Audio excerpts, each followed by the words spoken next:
విగ్రహాల నుంచి పూజలు చేస్తుందట. భద్రాద్రిపాలెంకు కూతవేటు దూరంలో ఉంది నేలకొండపల్లి. ఆ గ్రామంలో కంచర్ల లింగన్న, కామన్న దంపతులకు ఒక్కగానొక్క కుమారుడు కంచర్ల గోపన్న.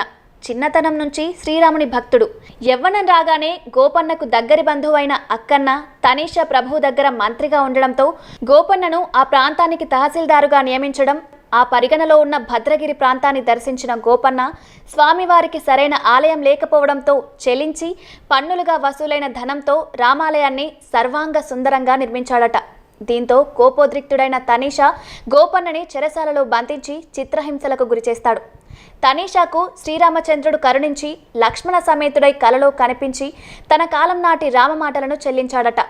తనీష ఒక్కసారిగా మేలుకొని చూడగా ఆలయానికి గోపన్న ఎంతైతే వాడాడో అంత సొమ్ము రాశిగా పోసిందట. దీంతో గోపన్న భక్తికి మెచ్చి తన తప్పు తెలుసుకుని ఖైదీ నుంచి విడుదల చేశాడట.